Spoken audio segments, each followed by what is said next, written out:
Get Together, brought to you by getAbstract.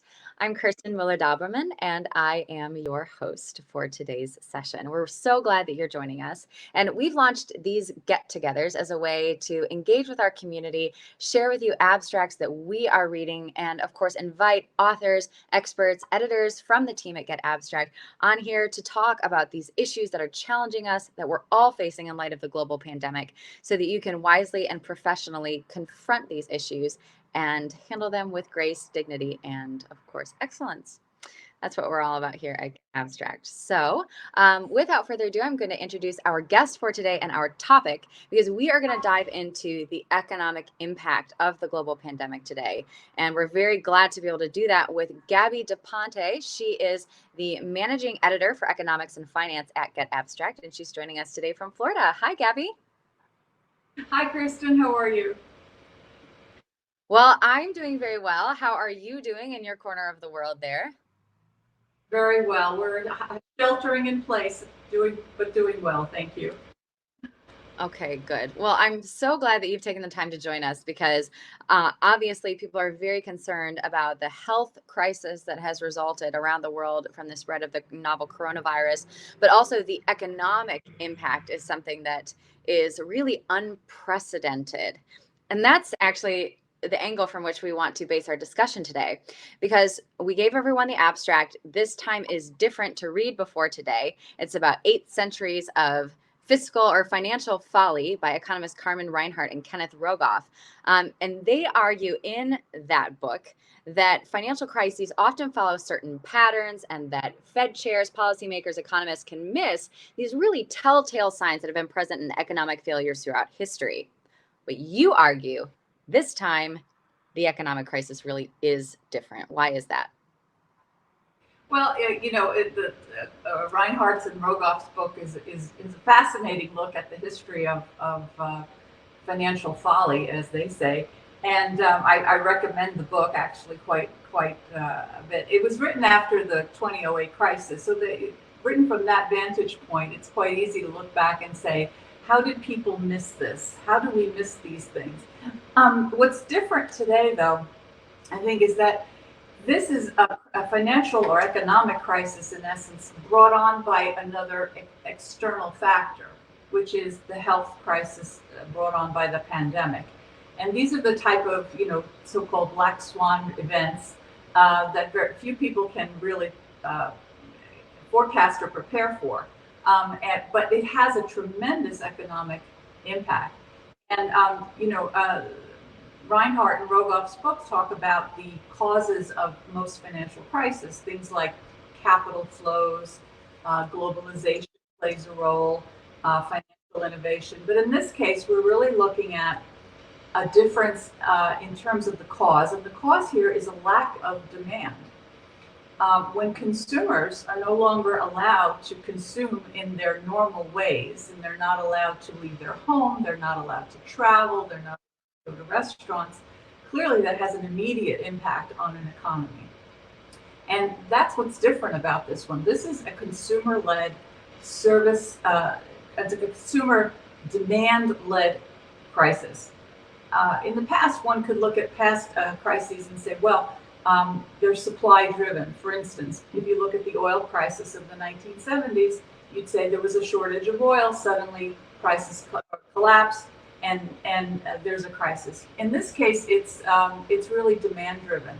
And so the question then becomes, how do you restore demand to get an economy back on its 2 feet again? And that's, I think, it's something very unusual, and I think that's what's basically puzzling the greatest minds in economics and the social sciences around the world. Yeah, and we say we're all in this together for those of us that are sheltering in place or quarantining or social distancing, but all economists are in this together too, looking at this going, none of us have a playbook by which to analyze or suggest, Absolutely. policy from this, because it is so new and so different. So the Absolutely. IMF managing director has made headlines in the last week by saying that this global recession is way worse than the financial crisis of 2008, 2009. And we're just starting. we're just starting to feel the economic impact of this. We have no idea how long this is going to go on, even as economies do slowly open back up. Is she right? Is this going to be worse than what happened in 2008, 2009? I think it's already worse. I think we're already, even now, just seeing some of the preliminary statistics coming out. For instance, in the United States, last week we saw initial claims for unemployment jumped to 6 million, which is a number that is so unprecedented. It's by a factor of 10. We've never seen that kind of, and they're expecting obviously much more this week. Projections are that we could see as much as 30% unemployment in the United States, and I'm sure numbers not too dissimilar elsewhere in the world.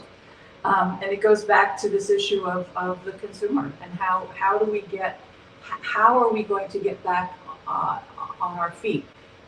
The only way really is to address the health crisis and address the pandemic, and that's going to be by figuring out, first of all, we're hoping that our scientists will come up with a vaccine, but that's a long way away.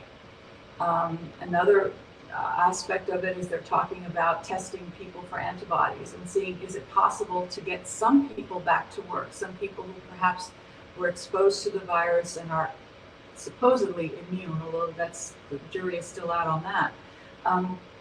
So there's a number of issues, but people talk about, well, we will have a V-shaped recovery, which means everything goes down and then everything comes back up again very quickly. One could hope that, but my sense is that this may be more of a U-shape than anything else. It's going to take quite a while to get everyone feeling comfortable. Even once the word goes out that it's all clear and we can resume our normal activities, that may be quite sometime in the future, I think people will still be quite uncertain and perhaps not as predisposed to spend, to go out there and to get this economy moving. So I think that's the issue we face. And again, none of us really know because none of us have ever faced a situation quite like this.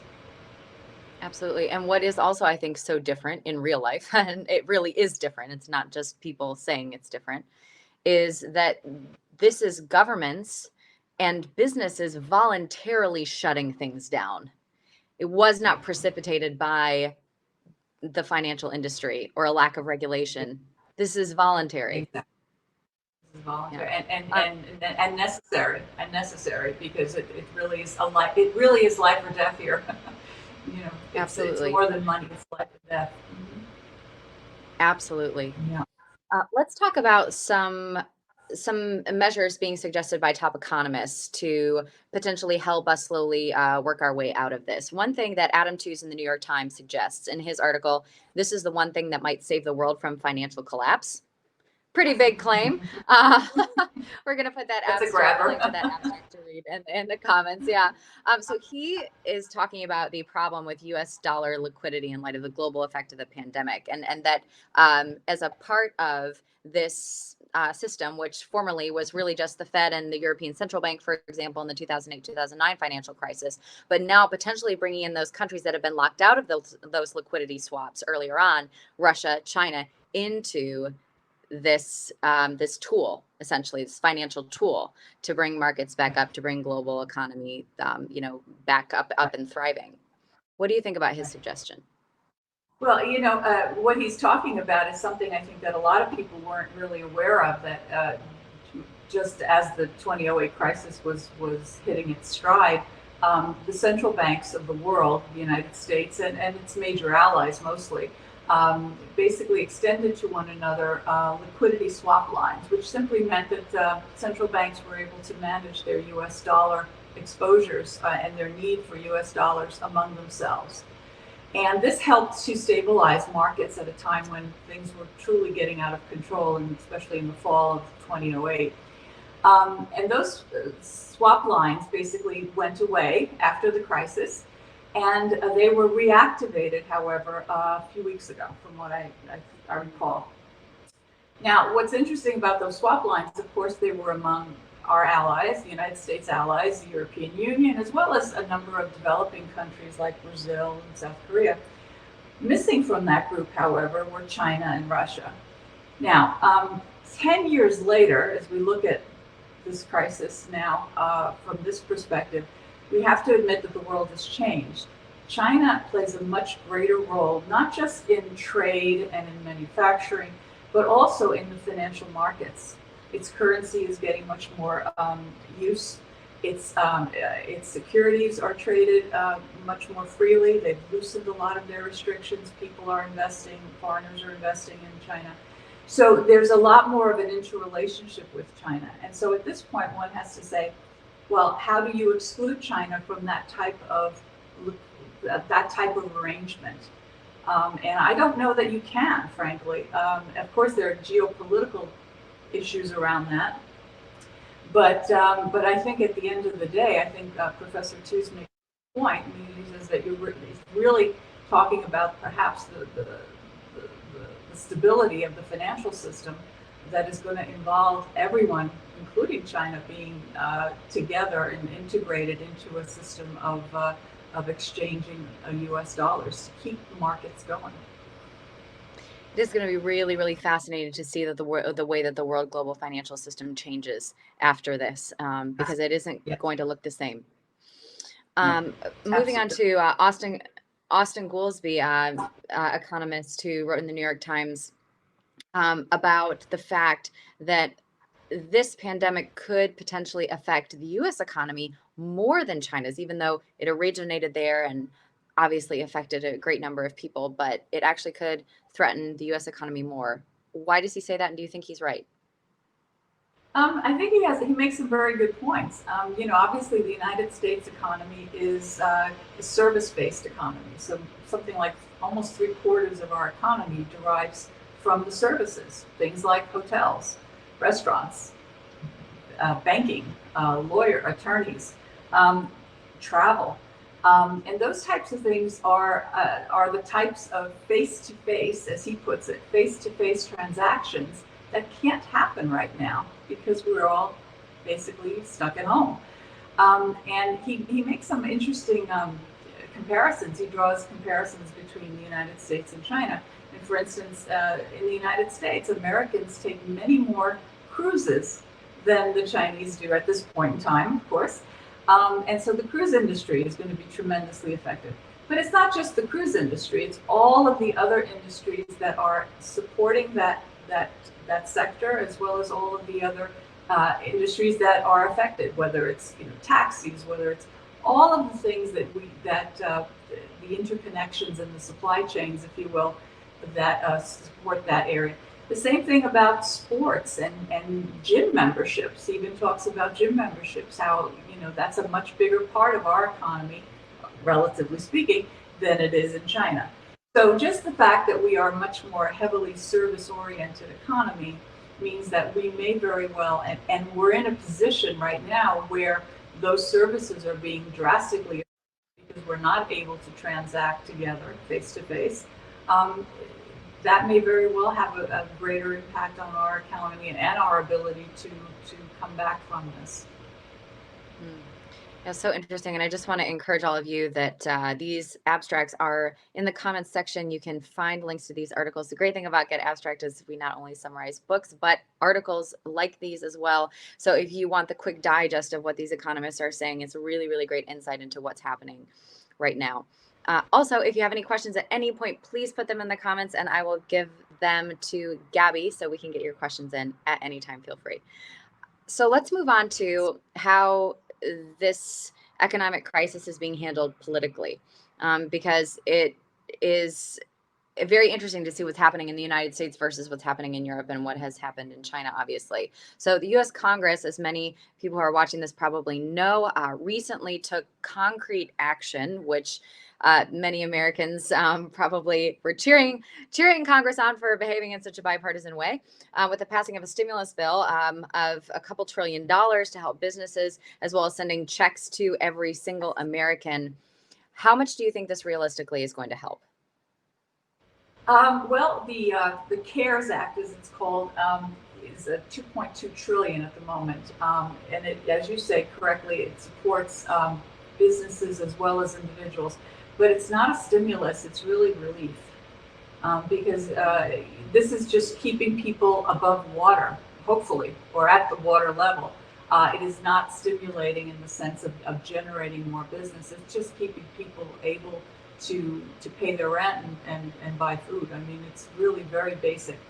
Um, Problem is it enough? No, it's not enough. Clearly, the act calls for a $1,200 payment per adult. I think, and 500 per child. And the reality is those payments have not yet gone out, and people are unemployed now for several weeks. So that is not a help that is out there helping people right now. There's already talk about also small businesses. The banks have been basically are being guaranteed by the government to extend loans to small businesses, but each bank has a cap on how much lending it can do, and many of the major banks have reached that cap already. And there are many small businesses still that haven't been able to get on and to apply for those loans. So there's talk also about extending those caps to make more money available. There's also talk about I think we're on this either the third or the fourth phase of another spending program, because clearly a single payment or a single loan is not going to help people to just maintain the basics of life. So what has to happen is something, perhaps more payments, a regular payment. What I find fascinating, I believe it's Spain and perhaps I think maybe Finland, I could be wrong. There are a number of countries that are trying a version of the Universal Basic Income, UBI, which is a concept that's been thrown about quite a bit recently, saying why not pay everyone in a society a certain amount of money per month that is a minimal basic income that will allow people to take care of the necessities of life. And here we have, it's almost like a real life experiment, a real life laboratory of whether that could work. So I'll be interested in seeing how that plays out and what impact that may have in the future for societies as a whole. Yeah, I bet former U.S. Democratic presidential candidate Andrew Yang is just going, "Hey guys, I was talking about this months ago. Now people around the globe are finally realizing that this was perhaps a good idea." It's fascinating how ideas that might have been dismissed out of hand just a few months ago are now suddenly looking like brilliant, perhaps, or even feasible. And I think that's what's so interesting about the times we find ourselves in. Absolutely, the pace of change. Yeah, the pace of changes can be disorienting, but requires flexibility and adaptability. We've got a great question from Laura I want to get in here. She asks, is there anything that we as consumers can do to help the economy right now? And then also she would like to know, do you think this will force nations like the US not to rely so much on foreign trade and outsource less? It's an interesting question. Well, I'll take the first part. The first part is simply spend. I don't know about you, but I know I've been giving my Amazon Prime membership a good run lately, because we do still need the basics. And even sometimes if you find yourself some extra time, you're shopping for things you may not necessarily need but want, which is another story altogether. But clearly it's hard. For things like restaurants, you can't go out to eat, but order in. Please, everyone says that, order in and tip your delivery people very well. Keep in mind that there are a lot of essential workers, what we're terming essential workers, who are having to be out there, and many of us have the privilege of sheltering in place, and others don't. And so just keep that in mind and try to be as generous as you can. That's sort of my little economic stimulus lesson for the day. Now, as far as trade, I'm not sure if I understood the question exactly. Will we be outsourcing? Clearly. Sorry, go ahead. Yeah, no, I was just going to read it again for you. Do you think this will force nations to not rely so much on foreign trade and outsource less? Meaning it seems like make well, more goods at clearly home. Clearly it's going to cause a lot of, and has already caused companies to take a look at their supply chains and to see where there might be concentrations. For instance, when this whole thing started, the pandemic or the novel coronavirus, when it first came out in China, there were tremendous disruptions to supply chains because so much activity, manufacturing activity and the like happens in China. Everything shut down. So clearly companies were looking at that and shifting their production or shifting their operations outside of China to other countries. But that's sort of, that's one aspect of it, is looking at your supply chains and figuring out where am I vulnerable to something like this. Now, of course, when you have a pandemic that affects the entire world, it's kind of an interesting conundrum to be in. Foreign trade, you will always be trading. I don't think that goes away. Globalization is here to stay, but it may be a different kind of globalization, and that also, comes into the whole question of politics and whatnot. But I think that clearly that this pandemic is forcing companies, businesses around the world to really take a look at their operations and figure out how do we handle something like this, because again, this is unprecedented. Yeah. We have a really great comment and question from Gundula that I want to get in here because I think you're the perfect person to ask. And when we have the expert here, we got to get these good questions in. So Gundula says, people are talking about getting the economy back to where it was, but did it even make any economic sense beforehand? Good question. Trillions of basically interest-free money went into asset price bubbles that did very little to help the economy at large. A large part of the stock market gains were due to share buybacks by companies, driving up compensation for top managers. One could argue that it was indeed a house of cards. Why build that up again? Why not try something different for a change? Well, I think a lot of people are saying that because this is, as with any crisis, it's a perfect time to take a look at what's gone on before and make some changes. The question is there a political will to do that? Capitalism has its great privileges and great things about it. It has lifted much of the world out of poverty. It has made lives tremendously better, but it also has tremendous flaws. And we're seeing some of those flaws now. Tremendous inequality. Things like tax cuts for corporations who then use those savings to do share buybacks. Is that a productive use of funds? Clearly not. They're not investing in their business. They're basically rewarding shareholders. So yes, there are tremendous, there are many issues that one can argue about, and politicians do all the time, clearly. I think what happens, what gets lost in the discussion sometimes is that it's an either or question. We have to get rid of capitalism and go to socialism. And I don't think it's quite that simple. It's never quite that black and white. We have to look at what is positive about capitalism while also taking care of what's negative about it. And that will involve having government get involved. And I know there are a lot of free market neoliberal economists who are absolutely hating the idea of having government involved. But I think government has to step in to fill in the gaps of where capitalism cannot help society. Capitalism can do a great deal for society, but there are definite flaws and gaps. And I think that the government needs to have a bigger role there. And I think that will all come out. I think a lot will depend on how people actually come away from this with political and will to do something, change it, and that means by voting and supporting the candidates that they think have the right answers, have the answers, or will they just go back to complacency and just let things happen as they do? So that'll be a good test of whether we learned anything from this and whether we can make some changes. That I don't know. Yeah. Yeah, for those of us who are fortunate enough to live in democracies, we need to make sure that we use what we learn in this to vote and exercise our freedom in the way that we want to see change happen. That leads us to a really great question from Absolutely. Dieter, that I want to get to because it's a great segue from what you just said.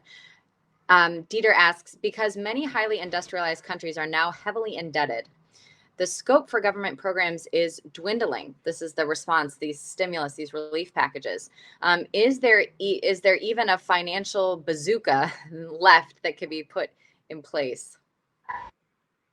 Do you know about any financial Well, bazookas, Gabby? um,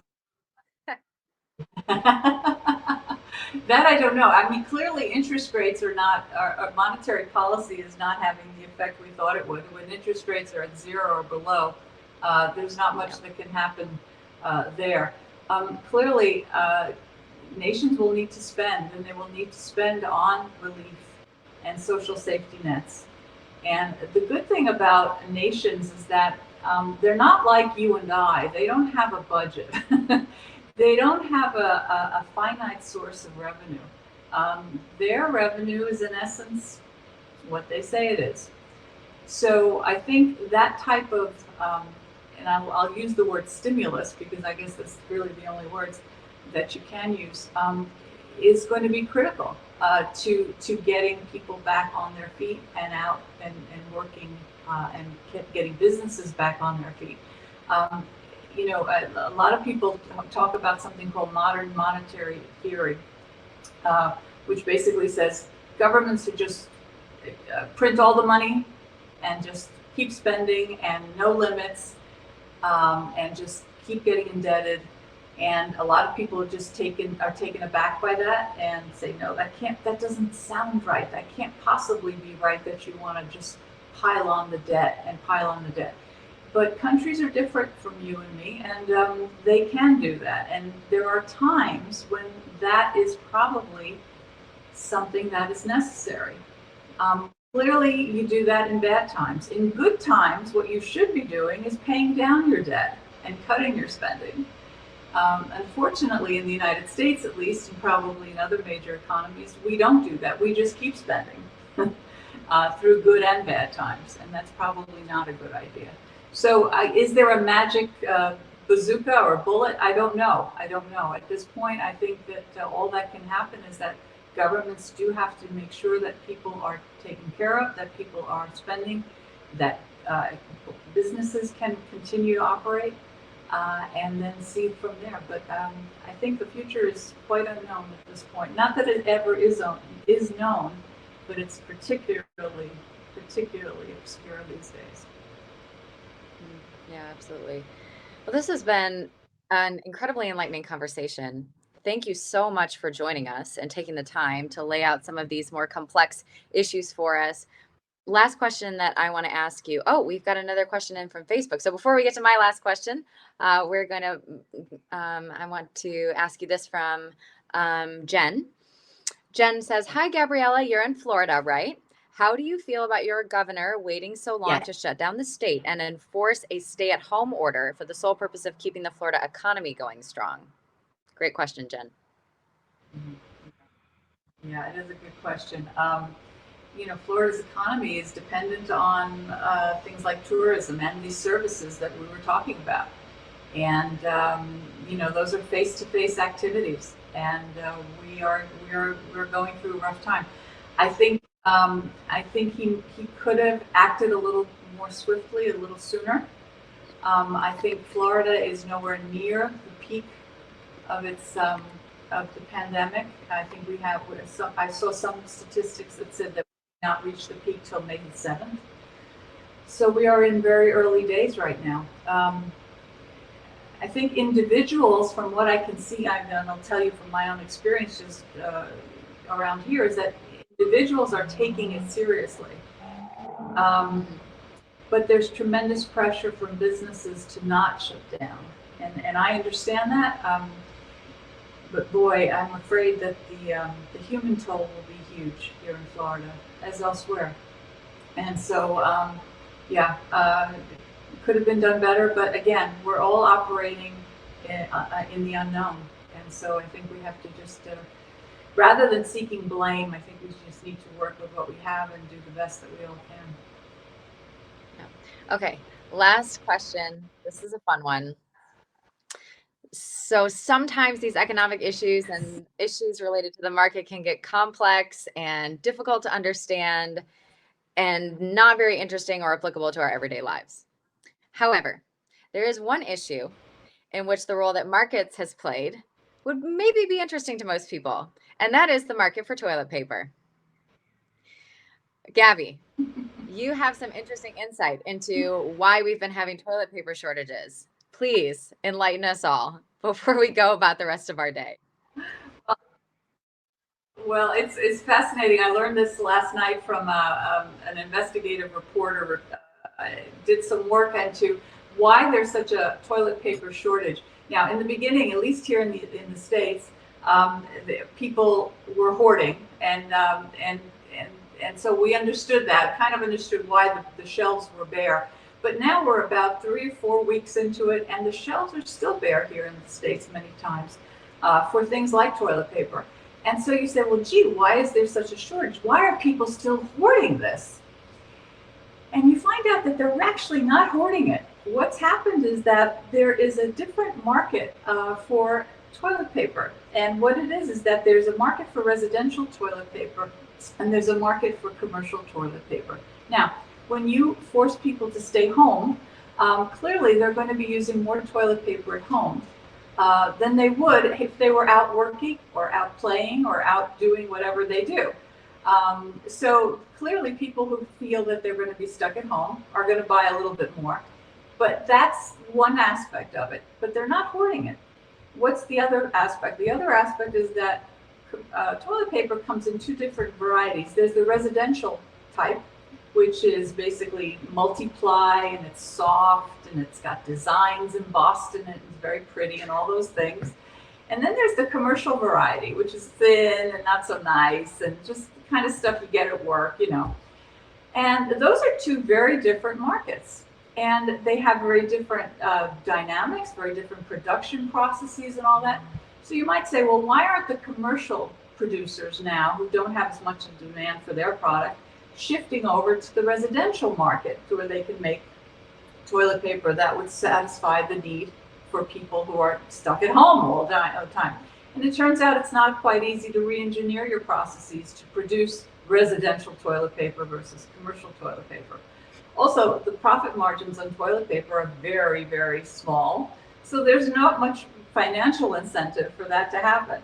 So there you have a tiny little economics lesson on the reality of toilet paper in a pandemic. So you're saying that you're saying in the U.S. the federal government shouldn't enact the Defense Production Act to force residential toilet paper making companies to produce residential toilet paper, like they're doing for ventilators? That could. Yes, exactly. Well, I would think they would want to work on the ventilators first, but yeah, that would be one aspect of it. Yes. Absolutely. Well, anyway, thank you so much, Gabby, for taking the time to join us. We really appreciated your wisdom and your time today. Thank you, Kirsten. It's been terrific. Thank you.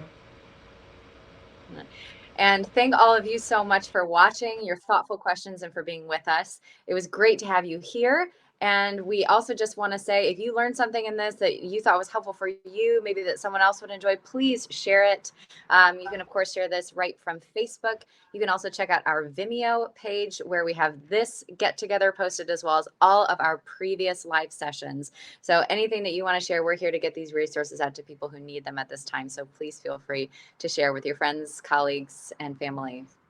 Also, we are here every day, so join us tomorrow on Facebook Live and on Vimeo for another get together. And of course, you can learn more about all of the topics that we have to offer this week, our schedule, on getAbstract.com. There you can also sign up for our free journal newsletter, where you get lots of great articles put into the context that we're facing with the current pandemic and the schedule for all of our upcoming live sessions.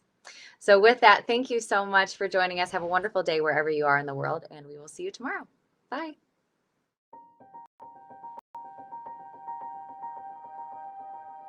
Extraordinary challenges require extraordinary responses from thought leaders, company executives, and employees. As the coronavirus pandemic unfolds and businesses scramble to adapt to escalating containment efforts, getAbstract is here to help organizations navigate this crisis wisely and professionally. For over 20 years, we've been committed to providing relevant knowledge from reliable sources to help people make better decisions in their personal and professional lives.